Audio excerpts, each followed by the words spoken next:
2024 সালের আলোচিত সব ঘটনা, মন্তব্য বা ট্রেন্ডের কথা মনে করে দিয়ে নতুন বছরকে বরণ করতে আজকের আয়োজন। চলুন একে একে জেনে নেওয়া যাক 2024 সালের আলোচিত যাবতীয় ঘটনা। সম্পর্ক বদলে গেল একটি ছাগলে।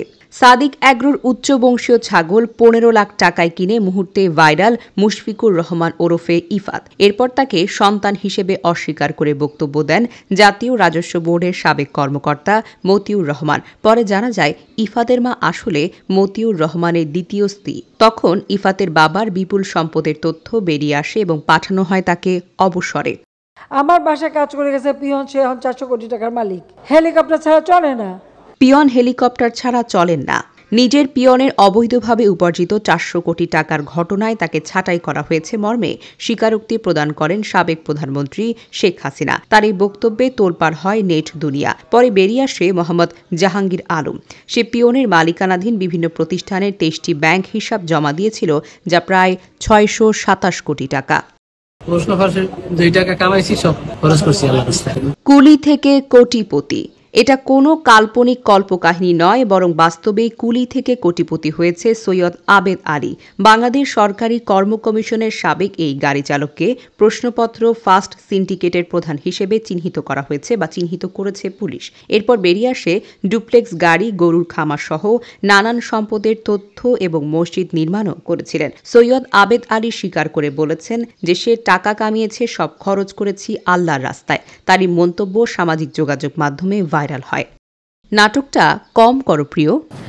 সবচেয়ে দুর্ভাগ্য যে ভিসির বাড়িতে আগুন দেওয়া। জুলাই অভ্যুত্থানে সারা দেশে তখন ইন্টারনেট শাটডাউন, শত শত মৃত্যুর খবর তখন ভাসছে বাতাসে। তৎকালীন প্রধানমন্ত্রী শেখ হাসিনা তখন দেখতে যান ক্ষতিগ্রস্ত মেট্রো রেল, ভিটিবি ভবন এবং এক্সপ্রেসওয়ে।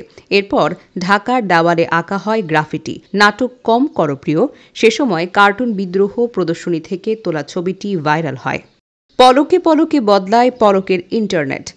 আমরা ইন্টারনেট বন্ধ করতে বাধ্য হই। 4G আমরা কমিয়ে 2G তে নিয়ে আসলাম।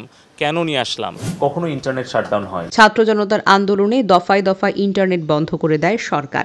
তখন তথ্য প্রযুক্তি প্রতিমন্ত্রী জুনায়েদ আহমেদ পলক জুলাই এর মাঝামাঝি থেকে শেষ পর্যন্ত নানান রকমের বক্তব্য দেন। প্রথমে বলেন পরিস্থিতি বুঝে মোবাইল ইন্টারনেট বন্ধ করা হয়েছে, পরে বলেন আগুনের কারণে বন্ধ হয়েছে, শেষে বলেন ইন্টারনেট একা একাই বন্ধ হয়ে গেছে।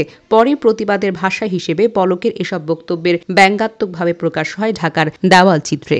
আপনি প্লিজ উত্তেজিত হবেন না।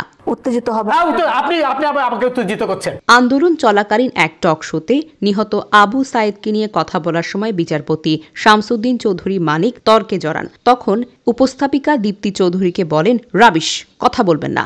প্রতি উত্তরে দীপ্তি বলেন আপনি প্লিজ উত্তেজিত হবেন না। ভিডিওর এই অংশটি ভাইরাল হয়েছে। পালাবো না, কোথায় পালাবো? পালাবো না, কোথায় পালাবো? আওয়ামী লীগের সাধারণ সম্পাদক ওবায়দুল কাদেরের একটি বক্তব্য ভাইরাল হয়। গণঅভ্যুত্থানের পর তার আগে দেওয়া আরও কিছু বক্তব্য ভাইরাল হয়। She has made us ফাস্টার। একটু অপেক্ষা করা যায় না? একটুও বলবো না, একটা শব্দও বলবো না। মাসুদ, তুমি কখনো কোনোদিন ভালো হবে না।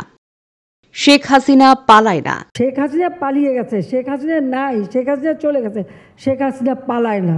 ছাত্র জনতার আন্দোলন চলাকালে সাবেক প্রধানমন্ত্রী শেখ হাসিনার বিভিন্ন বক্তব্য নেট পাড়ায় ভাইরাল হতে থাকে। তোপের মুখে দেশ ছেড়ে পালানোর সময় সামাজিক যোগাযোগ মাধ্যমে ব্যঙ্গ করে অনেকে শেয়ার করতে থাকেন তার এক পুরনো বক্তব্য।